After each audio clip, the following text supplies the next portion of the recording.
bueno, yo creo que esto deja claramente de que el próximo titular del Ejecutivo que estar muy consciente de que va a tomar un país que está en desaceleración real por las propias métricas del INEC, que como tú sabrás, Magdiel, yo soy muy crítico porque son un poco irreales, pero incluso si las métricas del INEC ya están demostrando que las cosas no andan tan bien, es porque realmente no andan tan bien y ya no pueden tapar el sol con un dedo. Pero bueno, tú acabas de mencionar algo muy interesante, ¿no? De que Panamá es un país de negocios, de economía, de inversión. Y yo creo que eso se vio reflejado el fin de semana pasado con la inauguración de esta pista, de esta pista. ¿Qué tal? ¿Cómo estás, Michael? Buenas tardes.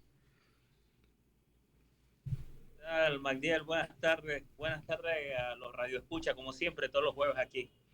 Llueve y no escampa, y no hablamos solamente de la lluvia, sino de las noticias. Por supuesto que el pronunciamiento de la Corte Suprema que dejó a muchos con esa, tú sabes, expectativa de qué va a decir. Y bueno, como pasa mucho en los comunicados que escuchamos cuando tenemos mucha expectativa en Panamá, dicen de todo y no dicen mucho, ¿no? Como que todos quedamos como que qué fue lo que dijo.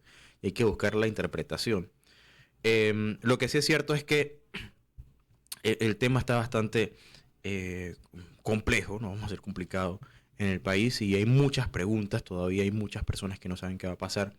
Y hablábamos antes con el ingeniero René Quevedo sobre toda la incertidumbre que esto está causando. Pero bueno, hablemos un poco, Michael, ¿de qué tenemos hoy? ¿Qué tal, Magdiel? Ahora sí, disculpa por la conexión, un poquito complicado como el día de hoy, ¿no? Que ha habido bastante lluvia. Bueno, ¿qué tenemos para hoy? Algo interesante. Yo sé que, bueno, aquí en el programa nosotros siempre tratamos de ser optimistas, pero tampoco podemos negar la realidad. Y es algo que tenemos que tener muy presente. Ujú. Y es que salió el reporte de el IMAE, el índice mensual de actividad económica hasta el mes de enero. Siempre sale como algunos meses, algunos meses retrasados. Y lo interesante de este informe es que evidencia una caída en la actividad económica empezando 2024.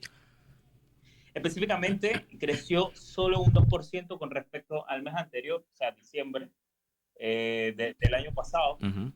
eh, cuando, y si lo vemos en comparación con enero del 2023, se ve mucho peor, porque en enero del 2023 estaba creciendo el índice un 7%. Y como vemos, al final el año cerró en alrededor del 9%, si lo vemos en términos nominales, 7% si lo vemos en términos reales. Y bueno, enero refleja o reflejó bastante el comportamiento que estuvo la economía de Panamá a lo largo de todo el año. ¿Qué te quiero decir con esto?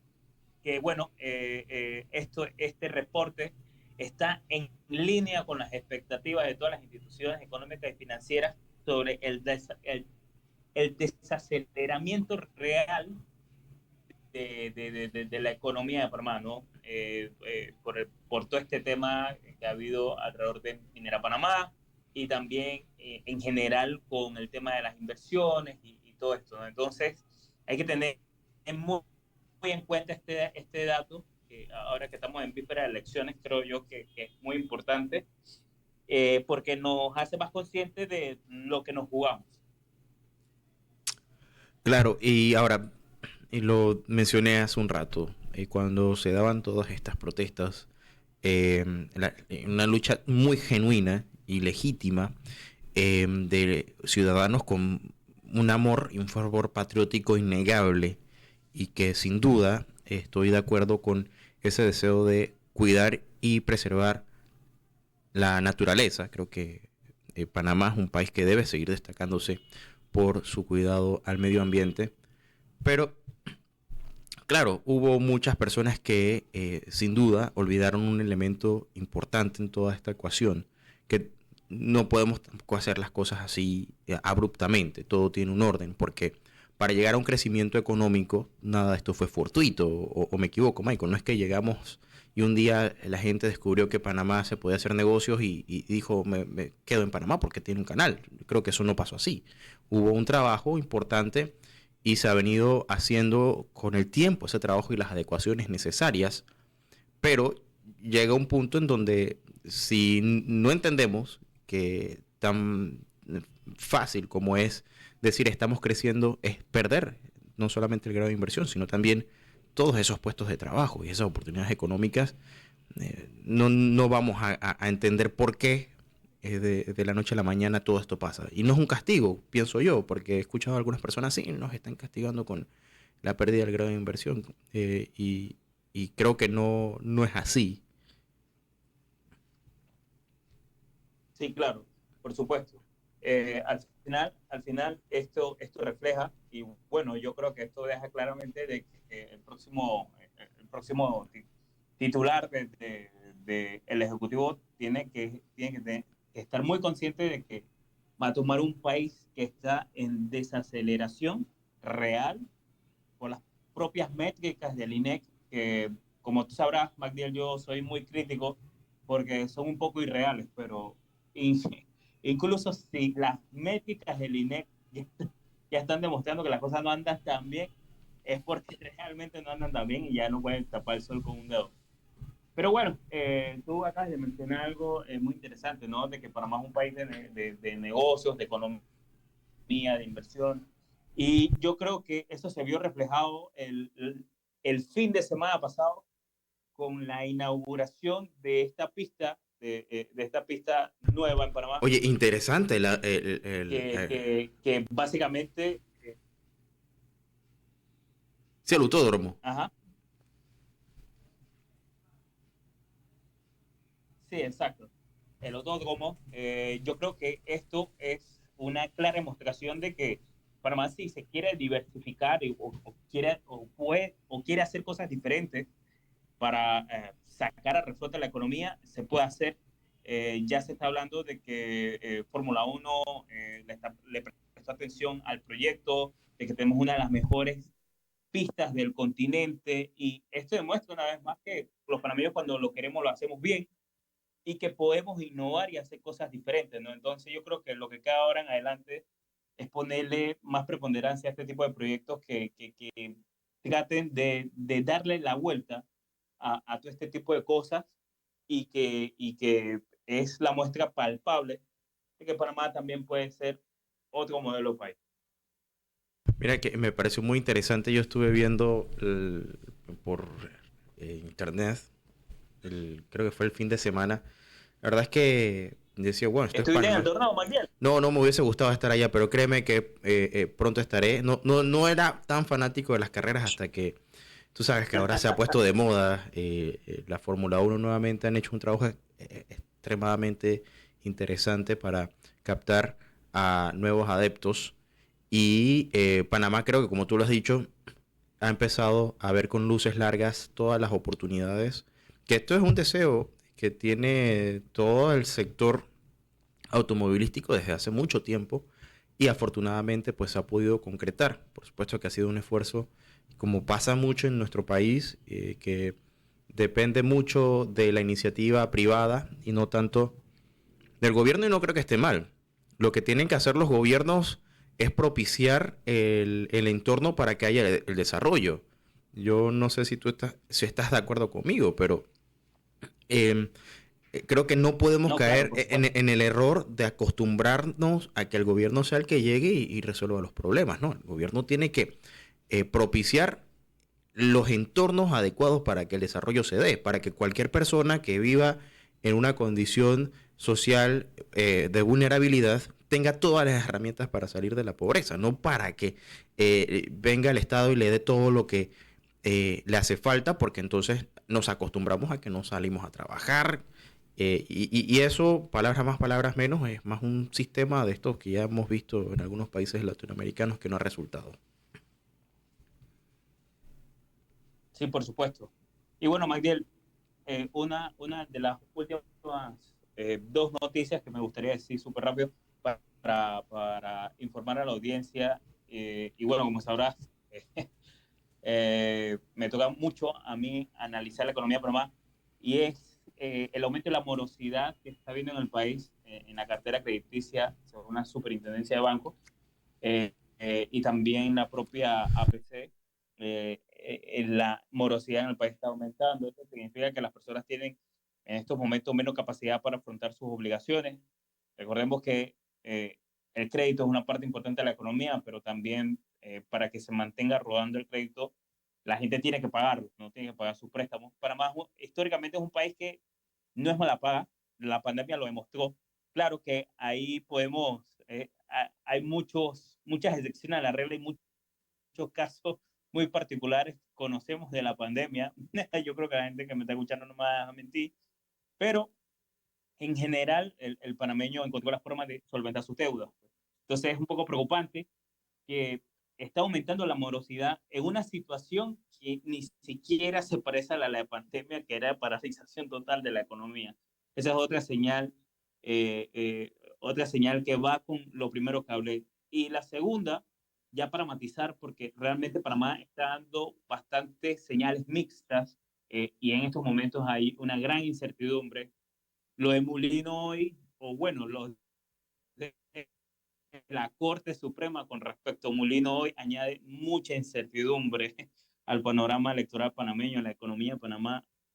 Yo pienso que a todos los ciudadanos de este país, pero, pero es que, es que el crédito hipotecario está aumentando. Y bueno, las personas están teniendo la posibilidad de adquirir una casa. Y bueno, creo que eso es bastante positivo porque sabemos que la construcción y el sector inmobiliario son dos sectores, dos motores económicos de la economía de Panamá.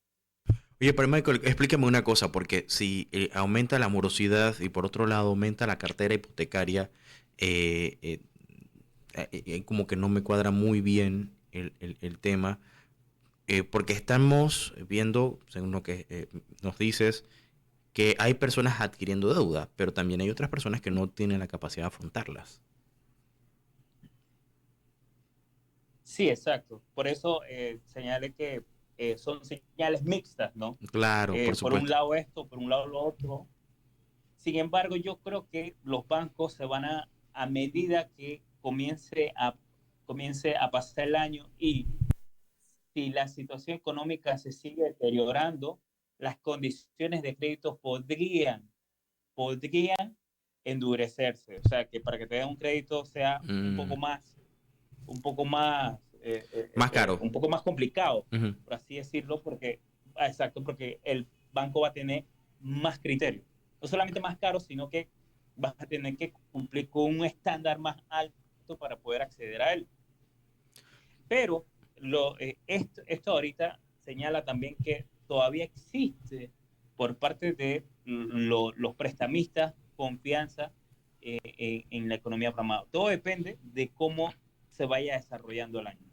Claro, y mira, no quiero adentrarme mucho en el tema porque ya la otra semana lo vamos a ver en más detalle, ya faltando poquito para eso. Y claro, sin entrar en proselitismo, porque creo que, sin caer en proselitismo, perdón, porque creo que el, el tiempo de reflexión empieza entre jueves y viernes, tengo que confirmar. Pero va a cambiar algo, ¿no? El antes y después de las elecciones. ¿Cómo lo ves? Sí, en las elecciones son un punto de inflexión a la baja o a la alza.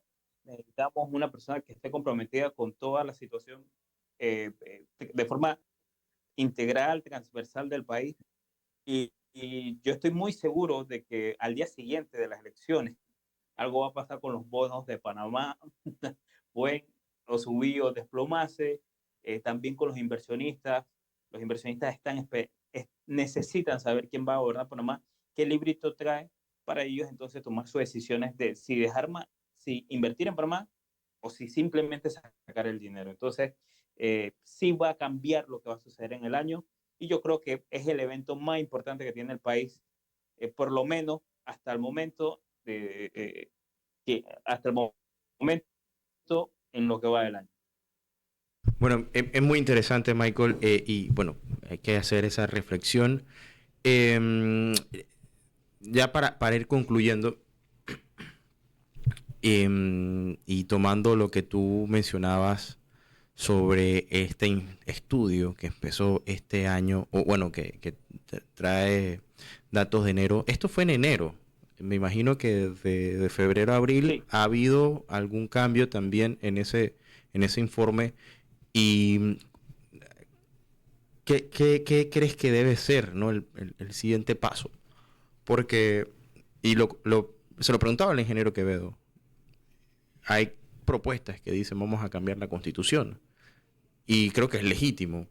Y el tema constitucional creo que en los últimos años ha sido más explayado que nunca, o que yo recuerde, desde cambios a la constitución, desde los fallos constitucionales y todo lo demás, que si hay que subir, bajar diputados, que si no sé qué, que si no sé cuánto. Pero hay una realidad, y es que al final, cambia o no cambia la constitución, algunos de los que nos escuchan llevan meses y no años pasándola mal, desde la pandemia. Y ahora lo que tú mencionabas hace un momento de el aumento en la morosidad y los impagos, eso es un reflejo de la realidad de muchos panameños que sencillamente tienen que escoger entre pagar la deuda de la tarjeta o comprar algo de comida. Y eso es mucho más serio que un cambio constitucional. O sea, ¿cómo resolvemos un problema que realmente permee? Porque podemos decir, sí, que el problema es la corrupción, pero hay personas que están pensando que van a comer mañana cuándo van a encontrar un trabajo. Y pareciera que para algunos es más importante temas que no dejan de ser importantes, pero pensando un poco en ese panameño que no la está pasando bien o que se pregunta cuándo va a cambiar su situación, yo diría, ¿dónde están esas propuestas que realmente atienden la necesidad básica de ese ciudadano? sí, claro, Magdiel, yo estoy completamente en línea con lo que acabas de decir.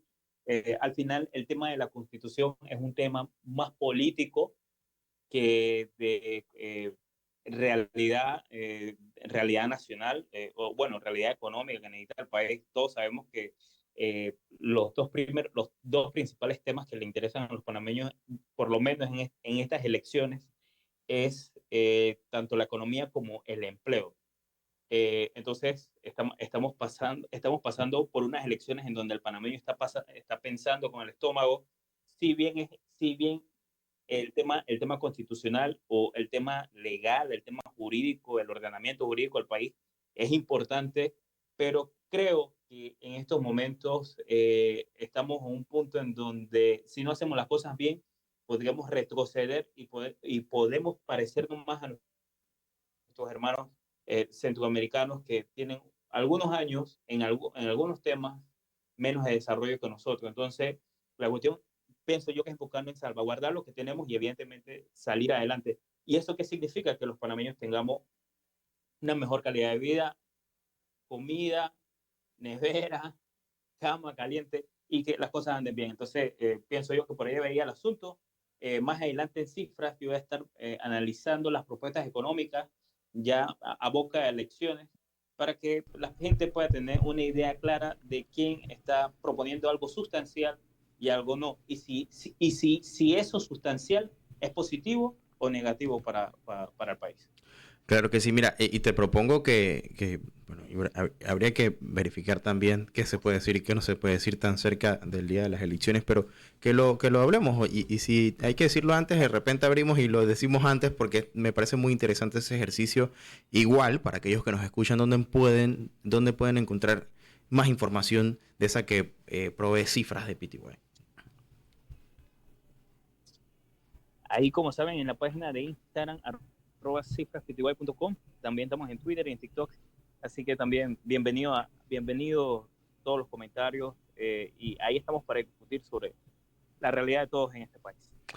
Así es. Oye, Michael, muchísimas gracias por atendernos y estar aquí nuevamente otra semana más viendo todo el panorama, que la verdad a veces nos gusta decir que las cosas están bien y que van a mejorar, pero también hay que darnos ese choque con la realidad y entender que hay que hacer algo. No hay que ser fatalistas, sencillamente hay que encontrar soluciones, pero para encontrar las soluciones hay que entender los problemas. Son las 4:30 de la tarde ya nos vamos al último cambio del programa. Y a la vuelta le prometo que ahora sí vamos relax. Vamos con algo de deportes y buena música en los últimos 30 minutos que nos quedan. Usted no se vaya, esto es Radio Ancon. La primera entrevista fue presidente del Colegio Nacional de Abogados. Bueno, y nos acompaña porque hace poco se hizo un pronunciamiento desde la Corte Suprema de Justicia. Estamos a días, literalmente días, de ir a las urnas y uno de los candidatos por el Partido Alianza y realizando metas, José Raúl Mulino, sigue en el ojo del escrutinio público y la pregunta es qué va a pasar. Bueno, el magistrado Olmedo Arrocha hizo un anuncio que si vamos a redes sociales, muchas personas se preguntan qué fue lo que dijo. Bueno, licenciado Araúz, gracias por acompañarnos aquí en Radio Ancon. Buenas tardes. Hola, buenas tardes y gracias por la oportunidad y un saludo a todos los que nos escuchan. Licenciado, para entender más o menos y que nos ponga en contexto y comprender a aquellos que no somos doctos en la materia, ¿qué fue lo que quiso decir el magistrado Rocha cuando dijo que hasta el 6 de enero no habría un documento del fallo con respecto a la decisión que va a tomar la Corte con el caso del el candidato Mulino? Bueno, recordemos que el magistrado Arrocha es el ponente del caso. Las demandas de inconstitucionalidad, cuando llegan al Pleno de la Corte Suprema de Justicia, que está integrado por 9 magistrados, lo que ocurre es que hay una asignación por orden alfabético y esa asignación por orden alfabético determina qué magistrado es el encargado de imprimir o de dirigir los trámites iniciales a este tipo de demandas. La primera parte es justamente que el ponente realiza un estudio sobre la admisibilidad de la demanda. Esa admisibilidad, una vez se produce, es trasladada al Procurador General de la Nación o al Procurador de la Administración, depende también por el turno en el que se asigna, se van rotando. Y una vez el procurador emite su opinión, luego esto entra a una fase denominada de alegatos, en donde cualquiera persona interesada puede presentar sus argumentos escritos. Esos argumentos escritos es la fase que ya concluyó, en donde una cantidad importante de abogados han presentado sus argumentos a favor y en contra. Luego de esa tarea, una vez se termina la etapa de alegato, el trámite vuelve a tener la mirada del ponente.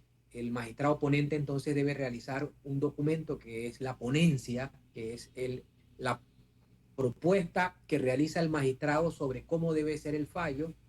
Esa propuesta es la que es la primera tarea y a la cual el magistrado Arrocha hace referencia con la fecha del 6, es decir, el tiempo que él tendría para preparar esa ponencia, que una vez se encuentre presentada, él se la va a remitir a sus pares, a sus colegas magistrados, y es así entonces donde el Pleno de la Corte Suprema de Justicia analiza y encontraría la posibilidad o de aceptar el criterio del magistrado Arrocha, o la mayoría podría desplazar el criterio del magistrado Arrocha y entendería que el magistrado Arrocha pierde la ponencia y se determina entonces quién redacta el fallo en el otro sentido que se habría producido en esas deliberaciones que le corresponde al Pleno de la Corte Suprema de Justicia.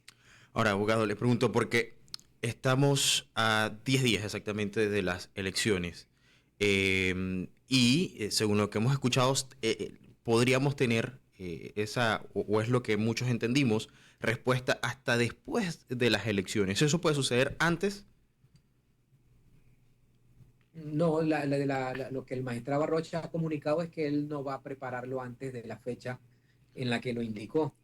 Claro, Sin embargo, la sociedad tiene que entender que los temas en la corte se dirimen no al calor del momento, es decir, uh-huh. eso tiene un orden cronológico, eso tiene una serie de fases y etapas, y alentar a que la corte tenga un funcionamiento, digamos, distorsionado, como ha ocurrido en los últimos tiempos, como por ejemplo en el caso de la mina. Cuando ese fallo se produjo así de forma intempestiva, la corte actuó de manera inusual, y ese comportamiento inusual, por lo menos como abogado, yo no voy a estar nunca satisfecho ni tampoco aplaudirlo o propiciar que aquí el turno con el cual las causas entran a ser ventiladas simplemente se altere.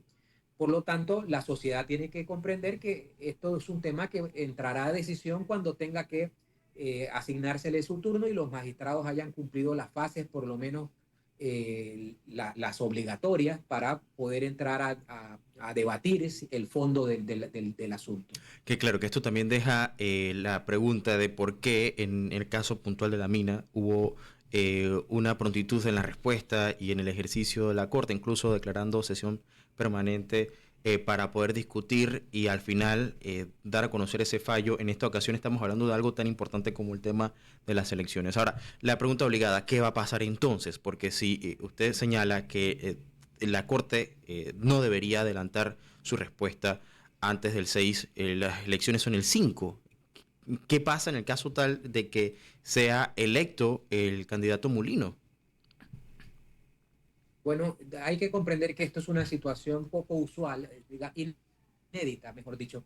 Es decir, no hay antecedentes sobre este tipo de situaciones en la vida republicana, que un candidato a presidente se vea sometido a este tipo de cuestionamiento. Obviamente la Corte, como máximo intérprete de la Constitución, tendrá que brindar las soluciones en cualquiera de los extremos. Es decir, ese fallo tendrá que venir acompañado de las explicaciones necesarias para poder orientar a la sociedad de cuáles serían las fases o etapas.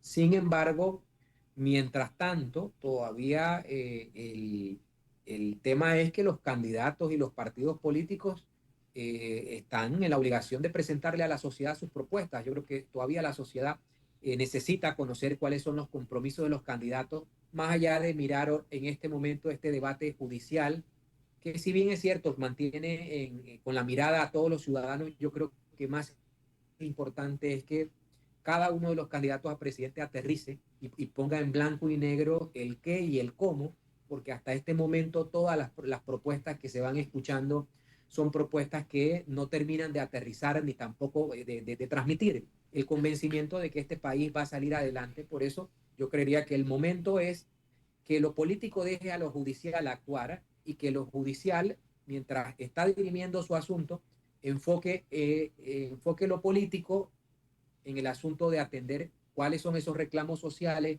cuáles son los compromisos y sobre todo cómo se ejecutarían sus distintos planes y programas de ser favorecidos con el voto. Claro que esta parte es la que vamos a ver, o este tema es lo que vamos a ver cada 5 años, cuando tengamos elecciones generales. En el caso panameño solamente tenemos una oportunidad en cada periodo, pero usted mencionaba que este es un tiempo inédito, estamos en un momento inusual, luego de casi 34 años de estar en democracia, se conjuga dentro de un tema, estamos hablando de que la opinión pública eh, siente que tiene el poder de presionar a la Corte y esto a su vez pareciera que se utiliza como herramienta política.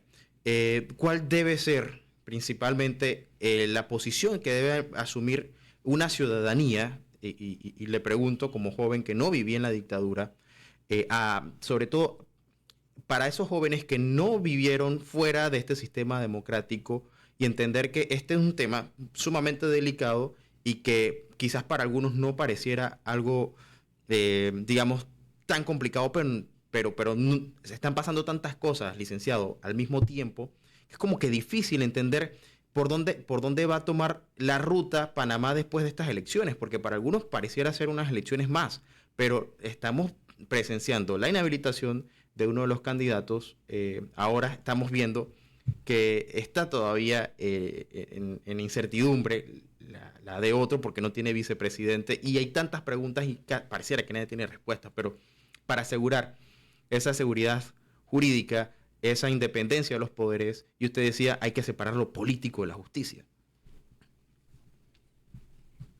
Claro, yo soy del convencimiento que la Corte, los magistrados de la Corte Suprema de Justicia puntualmente, al momento de ser designados y al momento de llegar a estas altas posiciones, llegan con una experiencia y una capacidad suficiente como para no tomar decisiones por impulso. Es decir, muchas veces un magistrado tiene que saber ignorar el ruido de la calle. Y yo creería que justamente ese es el trabajo técnico. Cuando usted quiere que la justicia sea técnica y objetiva, usted no se concentra en las habladurías de pasillo, no se concentra en el ruido de los tambores, ni del dime que te digo, ni del conflicto de aceras. Entonces, esa particular circunstancia es la que todos tendríamos que entender, porque a lo largo del tiempo se ha escuchado que la justicia panameña es selectiva, pero si usted se da cuenta, la sociedad panameña quiere que la justicia sea selectiva, quiere que ese caso salga primero que los otros. Entonces, nosotros mismos estamos creando una distorsión de lo que es la justicia de verdad, y obviamente eso no se puede alentar. Claro, lo que uno tiene que exigir es que la decisión tenga el sustento de peso, pero aquí no podemos nosotros propiciar que, porque simplemente es un tema que me interesa a mí, yo voy a propiciar que se altere todo el funcionamiento de la justicia. Todo lo contrario, si yo quiero que la justicia funcione bien, yo debo pedir que no haya causas anteriores a la mía para que la mía no salte ningún orden de otro. Y eso es lo que ha pasado en los últimos años, que todos queremos que la justicia funcione a nuestra mirada, a nuestro ritmo, a nuestra aspiración, y eso no es así la justicia. Entonces yo creería que este momento es oportuno para que la justicia simplemente se materialice como lo que es. Claro, la justicia tiene defectos y la justicia tiene que tener correctivos, pero usted no puede aparecer en el calor de un caso de decir que es que resuelve el criterio de que mientras no resolvamos los problemas, todos nos hundimos con el mismo tema, que es el mal funcionamiento, la mora judicial, el retraso interminable en todas las causas, y eso es la única forma en la que nosotros podríamos tener racionalidad de que la justicia tiene que ser mirada desde una forma distinta. Este país ha olvidado a la justicia durante mucho tiempo, entendiendo que nosotros tenemos retos de transformación legislativa, retos presupuestarios y una serie de arrastres desde la época de la dictadura que todavía están allí. Pero no es un caso ni el calor del momento el que me va a decir que es que si me resuelven ese caso voy a aplaudir a la justicia, porque si yo tengo críticas sobre la justicia las tengo para ese y para todos los casos. Entonces nosotros como sociedad somos culpables muchas veces de todo lo que pasa, porque vuelvo y repito, al calor del momento todos reaccionamos y luego nos olvidamos de los verdaderos problemas de fondo. Volviendo al tema de la actualidad y esta crítica hacia la sociedad de por qué pide una justicia selectiva y por qué todos luego la rechazamos, estaría lo siguiente. Cuando usted quiere planteamientos objetivos y usted quiere fallos mesurados, el tiempo en el que se decide es fundamental, porque cuando usted toma una decisión en caliente, luego se da cuenta que cuando tenía que reflexionar otras aristas del problema, la decisión puede ser inclusive contraria. Entonces, el atemperar los temas en materia de justicia muchas veces es necesario por la misma forma en la que hay que hacer estudios y hay que profundizar, es decir, los magistrados deben hacer no solamente el estudio temático de lo que se plantea en la coyuntura, sino el impacto de la decisión en la sociedad panameña. Y yo siempre he sido del criterio de lo siguiente: los fallos de inconstitucionalidad en nuestro país deben atravesar un análisis de conveniencia, es decir, los magistrados no solamente deben emitir un razonamiento teórico de lo que se entiende que es el derecho, sino que aquí viene un tema más de fondo de determinar qué es justicia, es decir, por qué transformo el ordenamiento jurídico, por qué elimino de la vida jurídica un acto, una ley, un documento. Y ese razonamiento entonces siempre me concluye que en este tipo de demandas de inconstitucionalidad, el análisis de los pesos y contrapesos está en que los magistrados, como intérpretes de la Constitución panameña, deben entonces actuar como buen padre de familia, es decir, ¿para qué yo desaparezco ese acto si el impacto de desaparecerlo es mayor que el planteamiento de mantenerlo? Y, por ejemplo, el caso de la mina. Yo soy un convencido que el fallo de la mina fue un fallo equivocado porque no se ha analizado el impacto que eso arrastraría en el entendimiento que la sociedad panameña, el Estado panameño, hoy día evidencia muchos problemas directamente de ese conflicto, como el tema de la pérdida del grado de inversión, la falta de confianza de los inversionistas y una serie de factores como la depresión de la propia área donde estaba la mina, las manos de obra desempleadas, los proveedores y todo el conjunto de demandas que hoy día puede surgir. Todo eso lleva a un análisis de conveniencia y es a lo que voy. En el calor del momento tomo yo una decisión y luego miro el impacto que me generó más daño que justamente haber advertido otra situación dentro del camino. Y eso se podría repetir en esta coyuntura en el que un nuevo fallo de inconstitucionalidad trae no solamente un planteamiento teórico, sino un planteamiento de necesidad, de conveniencia o inclusive de prudencia por parte del Pleno de la Corte Suprema de Justicia. Y más si no hay un antecedente claro y evidente de una situación similar en Panamá. Por último, tomando lo que usted menciona sobre el tema de la conveniencia, ¿tiene algún peso los alegatos? ¿Tienen algún peso los alegatos? El magistrado Arrocha mencionaba que fueron más de 80 alegatos y su mayoría estaban a favor de la candidatura de Mulino. Sí, realmente no tienen ningún peso. Es decir, la propia ley determina, por ejemplo, que el Procurador General de la Nación o el Procurador de la Administración emiten una opinión. Esa opinión no es vinculante. Al igual que todos los otros alegatos y argumentaciones son eso, ciudadanos que expresan su pensar. Sin embargo, los magistrados son los habilitados por la Constitución a que la Constitución es lo que ellos quieran que sea. Es decir, no hay ninguna frontera. Hoy día, quien es designado magistrado de la Corte Suprema de Justicia se convierte en garante de la Constitución porque es el que determina el significado de cada artículo. Es decir, ninguna opinión, ningún análisis técnico jurídico es el criterio de lo que los magistrados crean que es la Constitución o un artículo puntual. Ellos son libres para determinar qué es la Constitución y por eso el gran valor de por qué un magistrado de la Corte tiene que decidir con prudencia, con ese carácter de buen padre de familia, y son puntos fundamentales desde la mística de quién ocupa un cargo de esta naturaleza, el entender esa responsabilidad. Pero en palabras muy sencillas, ningún alegato tiene ningún efecto ni ninguna trascendencia, porque ninguno reemplaza el voto de los 9 magistrados que cada uno se hará su criterio y 5 de ellos determinan la mayoría. Y esos 5 son los que determinan qué es la Constitución. Claro que sí. Ya para terminar, licenciado Araúz, y para aquellos que acaban de sintonizarnos y ya para ponerlo en contexto, ¿qué va a pasar después de lo que dijo el magistrado Arrocha? ¿Qué es lo que viene? Porque estamos a casi menos de 2 semanas de las elecciones.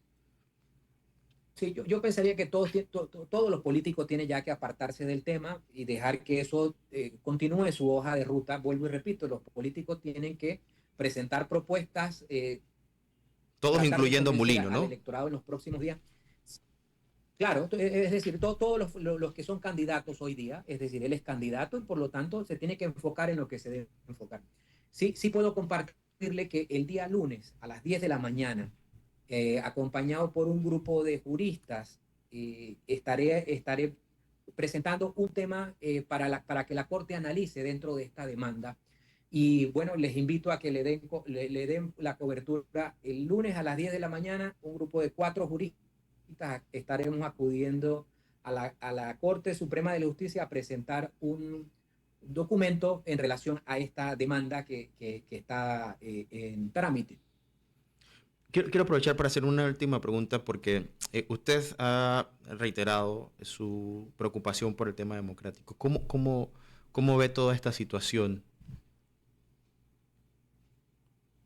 Lo que pasa es que nosotros tenemos la falsa creencia que la democracia la construimos cada 5 años, endosándole a un gobierno la totalidad del control de los destinos de lo público, y la sociedad no se ha implicado. Entonces, en los últimos tiempos que la sociedad ha tenido una movilización o ha estado tratando de implicarse no es suficiente, porque la propia sociedad no está eligiendo con argumentos razonados, es decir, la propia sociedad va a elegir por afectos, por simpatía, y no por un análisis de propuestas, ni por un análisis de qué es lo que se va a hacer con el país.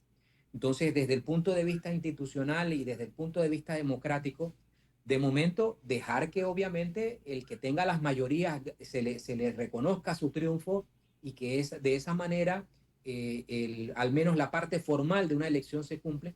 Sin embargo, la gran reflexión es que la sociedad panameña no ha aprendido, la sociedad panameña no ha determinado cuál es el mejor rumbo para el país, porque nadie, hombre, hay que reconocer que hasta el día de hoy ninguna fuerza política ha presentado ninguna propuesta real de fondo. Todo ha sido girar en torno a debates subjetivos, al dime que te digo, al patio limoso, pero propuestas que realmente nosotros digamos que el país va a evolucionar y se va a sacar de este estancamiento en el que se vive, obviamente es engañarnos y es simplemente correr con la simpatía. Eh, la realidad es que va a ocurrir eso. Todos van a votar por simpatía, todos van a acudir a elegir al que más tengan próximo, al que los intereses momentáneos les favorezca. Y esa situación me devuelve el punto de vista institucional, está en uno mismo, es decir, el ciudadano panameño. Antes de criticar lo que está ocurriendo, aconteciendo en los distintos escenarios, debe hacer una autocrítica y decir, es que mi voto ha sido el que ha generado todo este caos y que mi voto, yo debería tener un entendimiento para quién va a ser representante de corregimiento y el por qué y qué va a hacer en mi comunidad el diputado, el presidente de la República, es decir, no hay una reflexión ciudadana verdadera. Entonces, eso es una crítica que nos hace pensar de que obviamente el país va a seguir dando tumbos antes de llegar a una transformación verdadera que debería llegar con ese proceso constituyente, pero si el mismo ciudadano no se implica desde ahora en la forma en la que vota, no hay constitución que repare lo que se va a hacer porque lo que tenemos, porque simplemente la constitución debe ser la construcción de una visión colectiva. Y aquí no hay una visión colectiva porque cada uno está simplemente en sus afectos y en sus emociones y nadie está, no hay una construcción colectiva de qué es la sociedad ideal que nosotros deberíamos apelar. Y obviamente eso es parte de la dinámica de nuestra sociedad y hay que convivir con eso, pero la gran reflexión es que lo institucional va a seguir igual mientras el ciudadano no salga de su forma de pensar la exigencia de esos planes, propuestas, programas y sobre todo compromisos.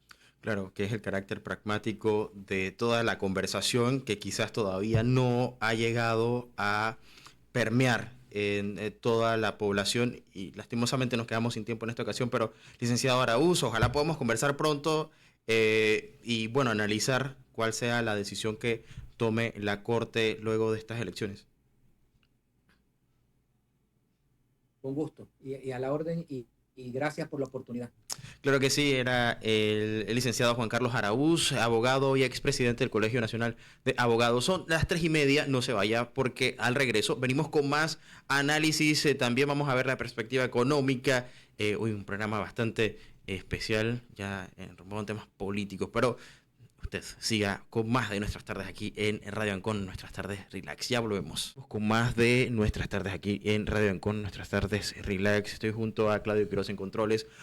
Mira, ya está con nosotros el ingeniero René Quevedo, consultor y experto en materia laboral. Hablábamos antes de todo el tema jurídico, pero por supuesto, la economía ha sentido el duro golpe de la pérdida no solamente del grado de inversión, sino también de una fuente de ingresos importante. ¿Cómo evoluciona Panamá ya en 2024? Es lo que vamos a empezar a conversar. Y sobre todo, ¿qué se espera? Estamos en un año electoral, por supuesto que es difícil. Y hay muchísima incertidumbre, creo que esa es una de las palabras clave para este año y todavía no ha acabado. Pero bueno, ingeniero Quevedo, gracias por estar aquí con nosotros en Radio Ancon. Buenas tardes. Buenas tardes, Magdiel. Gracias por la invitación. Es siempre un placer estar acá en tu programa. Efectivamente. Oiga, y como para echarle más leña al fuego, ¿no? Hoy tenemos declaraciones de la Corte Suprema de Justicia que estoy seguro que inmediatamente encienden las alarmas porque ahora el tema vuelve a aflorar. ¿Y cómo incide todo esto? Porque hay que decirlo, el cierre de Cobre Panamá ha generado una pérdida importante de empleos y la Corte Suprema tuvo un impacto, bueno, tuvo un protagonismo. Ahora, yo sí quiero aclarar, la Corte es un órgano independiente, es un órgano que está para hacer valer la Constitución, pero no hay que negar que la opinión pública pues ha tenido una preponderancia el tema de la Corte, y esto quizás está impactando también el tema de económico, o es percepción mía, ingeniero. Sí, lamentablemente todas estas cosas afectan. Eh, no olvidemos que para el tema minero la Corte Suprema se declaró en sesión permanente hasta que se generó el fallo, con mucha presión en la calle. Ahora, pues a una semana de las elecciones, todavía no se sabe si la candidatura de José Raúl Mulino es o no constitucional. Entonces, esto plantea una incoherencia. ¿Okay? Ahora, bien, yo creo que dentro de todo esto, lamentablemente, hay una situación de muchísima incertidumbre y creo que es importante también llamar la atención al acelerado deterioro del panorama económico y laboral que se ha dado en las últimas 2 semanas. Es decir, a ver, el fallo de la Corte Suprema, con 25 violaciones a la Constitución Nacional, pues de alguna manera fue realmente, luego de eso, se esperaba de que la pérdida del grado de inversión era inminente. ¿Por qué? Porque todas las calificadoras de riesgo habían dejado muy, muy claro que Panamá vale más con minería, pero particularmente Fitch. ¿Okay? Así que se esperaba que la pérdida del grado de inversión era absolutamente inminente. Sin embargo, para mí lo más resaltante del informe de Fitch, que quienes no lo hayan leído, recomiendo que lo lean porque no tiene desperdicio. Lo que más me llama la atención es la referencia recurrente a la gobernabilidad. ¿Okay? Es más, el informe de Fitch comienza, palabras más, palabras menos, diciendo, la pérdida del grado de inversión se debe al incremento de las presiones fiscales y de gobernanza agravadas por los acontecimientos ocurridos alrededor del cierre de la mina más grande del país. Esto básicamente plantea que el conflicto minero de octubre y noviembre fue realmente el último clavo en el ataúd, pero más importante porque ya veníamos realmente con una situación fiscal complicada. Nos comimos los ahorros, perdimos el trabajo y estamos usando la tarjeta de crédito para hacer súper. Sin embargo, la radicalización de las protestas pone de relieve de que tenemos un problema de gobernanza. Claro. Y esto es coherente con lo que había venido diciendo The Economist. The Economist en julio del 2020, en un informe, decía que había una pérdida de confianza en la administración Cortizo y que era importante que se recuperara o habría protestas sociales. Estamos hablando julio 2020, un año apenas, digamos, en la administración del presidente Cortizo y en plena pandemia. The Economist repite esta preocupación en un informe de marzo del 2021, donde dice que el deterioro de la gobernabilidad y la incapacidad del gobierno para lidiar con presiones de corte populista representaban un alto riesgo para la inversión extranjera en el país. Con todo este tema que ocurrió con el fiasco minero, se cumplió la profecía. Entonces ya ante la comunidad internacional, dejamos de tener esa proyección de país estable, socialmente estable, que era uno de los atractivos más importantes del país. Entonces, sin embargo, creo que llamamos la atención a lo que ha ocurrido viniendo después. ¿Okay? el informe de Fitch es del 23 de marzo. Hace una semana, la ministra de Trabajo, Doris Zapata, dijo que el cierre de la operación minera iba a ocasionar un aumento del 1,5% en el índice de desempleo. Es decir, que va a pasar de 7.4 en agosto a 8.9. Un 1.5% de aumento del desempleo en una población económicamente activa que es alrededor de los 2.094.000 personas, representa 31.400 empleos. Es decir, que de acuerdo a Mitradel, el cierre de la mina ocasionó una pérdida de 31.400 empleos. Entonces, aparte de esto, hace un par de semanas, perdón, hace un par de días, se conoció que el flujo de inversión extranjera que entró al país en el 2023 fue de 2.000 millones de dólares, 2.000 y tantos, ¿no? Eso es 31% menos que en el 2022 y prácticamente la mitad de lo que fue en el 2019, que fueron 3.900 millones. O sea, venimos en caída libre. Y por si fuera poco, hay un informe de Concerta, publicado ayer, anteayer, donde dice que la mitad de las empresas encuestadas han reducido personal. También vimos un informe de la Asociación de Restaurantes y Afines de Panamá, ARAP, donde plantea que las ventas en los restaurantes de Panamá están de 15 a 20% por debajo del año pasado, del año 2023. Obviamente hay un impacto importante en el consumo. Hoy vimos el informe de confianza del consumidor panameño, donde vemos que el 43% de los panameños es pesimista con respecto a su futuro laboral y hay un incremento de la desconfianza en la situación económica. Así que estamos ante una situación complicada. Obviamente, todo este tema de la Corte Suprema, todo este tema electoral, aumenta la incertidumbre, y el peor enemigo de la inversión y el empleo es la incertidumbre. Entonces, como digo, el próximo gobierno no ha agarrado el bate y ya tiene 2 strikes, porque se va a enfrentar a una situación complicada. También se va a enfrentar a una crisis severa de liquidez que tiene la economía. El gobierno le debe 1.700 millones de dólares a los proveedores. Aparte de eso, los financiamientos bancarios al sector productivo en el 2023 fueron 2.700 millones menos que en el 2023.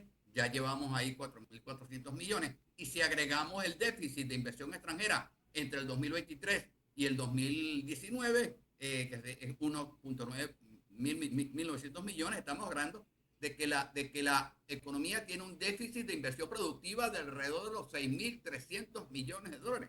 Entonces, tenemos un reto importante. El próximo gobierno, lo primero que tiene que hacer, la primera prioridad, los primeros 100 días, la prioridad tiene que ser económica, porque estamos en una severa crisis económica que se está agravando y me temo que antes de las próximas elecciones vamos a escuchar más malas noticias. Claro, y sí, ingeniero, y con base en todo lo que usted acaba de mencionar, porque es una visión bastante amplia, pero creo que no hay que mirar los índices macroeconómicos para darse cuenta de que ya el bolsillo de muchos panameños está sufriendo toda esta incertidumbre, algunos que ya empiezan a sentir que es mucho más complicado acceder a préstamos bancarios y demás. Estamos en un punto en donde, o sea, aquí hay que decir las cosas que están pasando, porque estamos a días de escoger el próximo gobierno. Lastimosamente, ya lo decía también el licenciado Araúz hace un momento, no se ven, no se escuchan las propuestas sensatas, reales, con base en lo que estamos viviendo. Y hay algunos que están proponiendo en los primeros días entrar de lleno con la idea de hacer reformas o cambios constitucionales, cuando prácticamente la pregunta es qué vamos a hacer como país para rescatarnos de ese hoyo en donde hemos entrado. Y si le preguntamos a las personas que nos escuchan, las personas que están en la calle, ¿han escuchado alguna propuesta para rescatar la economía? Oímos números de creación de trabajos, oímos propuestas de incentivos para bajar los costes de algunos servicios. Y yo luego lo pregunto a usted, ingeniero, usted que también analiza todo el contexto, tanto laboral como financiero y económico. ¿Estas propuestas de creación de trabajo tienen un impacto real en la economía? ¿Por dónde hay que empezar? Porque usted decía que The Economist ya había remarcado en 2020 que había un problema de gobernanza. Y eso fue más que evidente en 2022 y en 2023 fue como la cerecita del pastel. ¿Para dónde vamos? Porque probablemente el próximo gobierno se va a enfrentar con más protestas. Sí, a ver, hay mucho ruido con respecto de que si los 500.000 empleos. Hoy la economía, hoy, en este momento, genera en promedio 22.000 empleos formales privados por mes. Si vemos el último informe de la Contraloría correspondiente a enero, Mitradel en enero tramitó 21.906 nuevos contratos laborales. Es el mismo promedio mensual del 2023. O sea, ya la economía genera esos empleos. Entonces, si sacamos la matemática simple, 22.000 por 5 años, estamos hablando de 1.300.000. El problema no va a ser la generación del empleo, va a ser la sostenibilidad del empleo.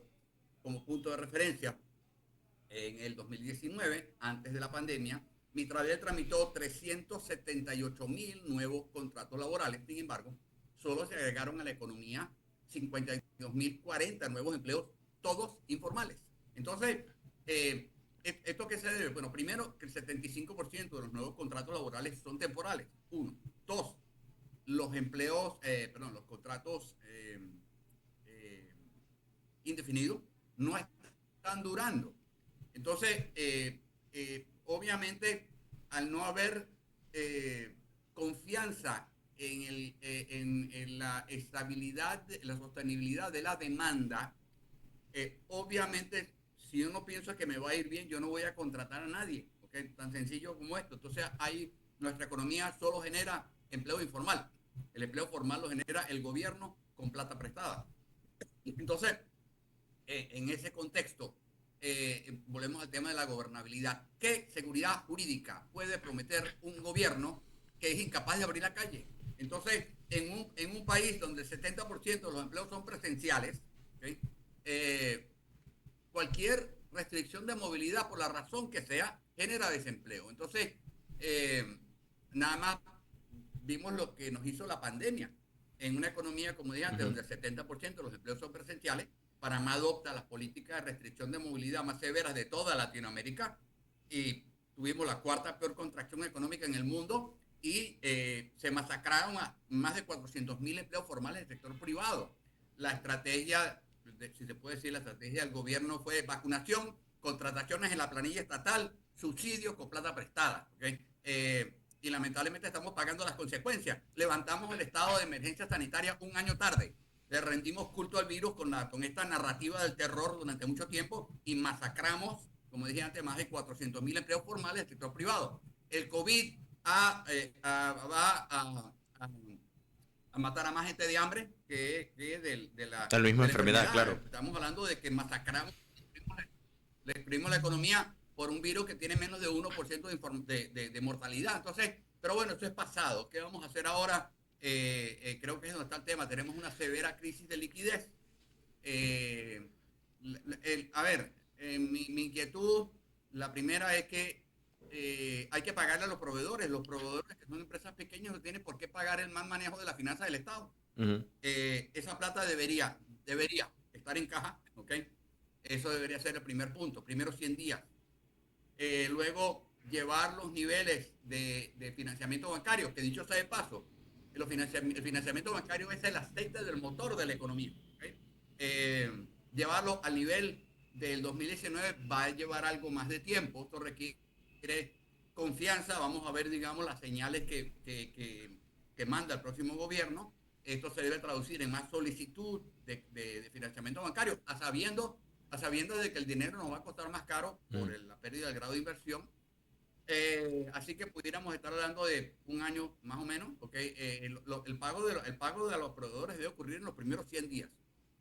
El llevar El flujo de inversión extranjera a los niveles prepandemia va a llevar más tiempo. Eso no va a ser rápido. Yo espero, con suerte, que la próxima administración logre rescatar o recuperar el grado de inversión. Esto va a llevar tiempo y esto va a ser el resultado de una serie de cosas. Necesitamos disciplina fiscal, tenemos una planilla estatal sobredimensionada y parasitaria que se financia con préstamos. Estamos gastando mucho más de lo que somos capaces de generar y financiar. No hemos sido capaces de plantear un plan de consolidación fiscal, que son, digamos, los argumentos técnicos que utilizó Fitch. Pero para mí, dentro de todo esto, a ver, no es que estoy aplaudiendo de que se perdió el grado de inversión, pero a mí me preocupa mucho más que hayamos perdido nuestra capacidad de diálogo. ¿Okay? Claro. Es ahora lo que está planteando Fitch. La gobernabilidad es un factor de riesgo. Sí. Y para finalizar, nos quedan 5 minutos, ingeniero René Quevedo, pero quisiera aterrizar en eso que usted está mencionando de la gobernabilidad, porque para recuperar ese grado de inversión, esa confianza en el inversor extranjero, la ciudadanía también debe confiar en el gobierno, y lo que hemos estado viendo es esa desconexión que existe entre el gobierno y gran parte de los ciudadanos, porque si hubiese sido solamente una protesta aislada, como la que hemos visto en los últimos gobiernos, pudiéramos pensar, bueno, siempre va a haber disensiones, y creo que parte de una democracia es que haya personas que tengan la libertad de protestar, porque incluso la Constitución así lo permite, y manifestarse porque es saludable, es saludable. En cualquier democracia creo que no, yo no soy del pensar de que hay que reprimir a las manifestaciones. Cualquiera legítimamente lo puede hacer sin afectar a terceros, pero lo que vimos fue el reflejo de esa desconexión, ese descontento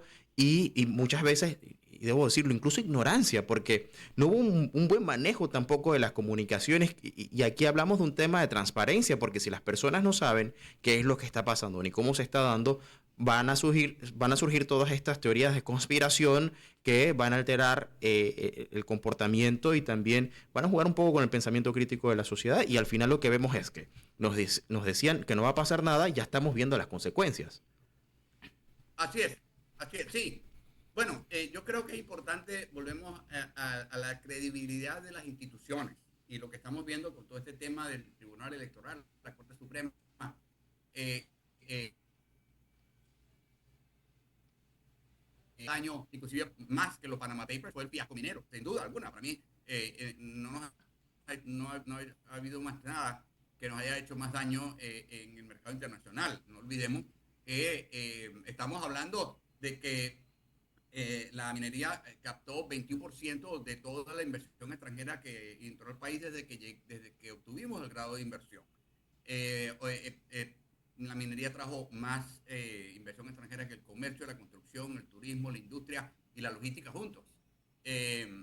Pero, insisto, el tema de la debilidad, la fragilidad de nuestras finanzas ya tenía suficientes argumentos, digamos, las calificadoras para quitarnos el grado de inversión. Sin embargo, el elemento fundamental fue el tema de las protestas que hubo, que pues puso en relevancia de que tenemos un problema de gobernabilidad. Ahora bien, Costa Rica no tiene grado de inversión, pero es el país que, proporcional a su economía, atrae más inversión extranjera en el mundo. ¿Por qué? Porque obviamente la situación fiscal de Costa Rica es tanto o más complicada que la nuestra. ¿Okay? Sin embargo, ellos tienen un marco institucional claro. ¿Okay? Las reglas están claras. ¿Okay? Ahí hay certeza del castigo. ¿Okay? Y eso es lo que nosotros no tenemos. Entonces, obviamente, dentro de todo esto hay que mejorarlo. Sin embargo, gane quien gane, va a tener un país en contra. O sea, la asamblea va a estar complicada. Entonces no podemos, esto no se va, lamentablemente nosotros estamos más preocupados de buscar culpables que de encontrar soluciones a problemas que no entendemos. Esto no se va a resolver decidiendo quiénes son los buenos y quiénes son los malos. ¿Okay? Entonces, creo que el próximo gobierno le va a tocar tirar puentes, establecer compromisos. Necesitamos liderazgo que nos una. Ya hay suficiente gente dividiéndonos. Y creo que este país, yo no puedo construir un país destruyéndolo. Y ciertamente yo necesito construir un país con todos por todos y para todos, ¿no? Así que yo tengo la confianza de que de esto vamos a salir fortalecidos. Bueno, y me quedo con eso. Aquí no es la discusión de los buenos o los malos, es atender los problemas reales del país y, por supuesto, que falta poco para esas elecciones y este tema no se puede pasar por alto en medio, lastimosamente, de, yo diría, propuestas que, lejos de resolver la situación real del problema económico, porque al final muchos problemas que estamos viviendo vienen a raíz del problema económico, porque al final necesitamos los ingresos para poder subsanar, incluso para generar dinero para los subsidios y demás. Pero, ingeniero René Quevedo, nos quedamos sin tiempo. Oiga, como siempre, muy invitado, para que nos acompañe próximamente. Creo que va a ser interesante tener la conversación luego de las elecciones. Esperemos a ver si todos los candidatos en firme van a estar y cómo pudiera cambiar luego de que ya haya un nuevo gobierno en Panamá y hacia dónde pudiéramos pensar que debería empezar a tomar el rumbo nuestro país. Excelente. Siempre a la orden.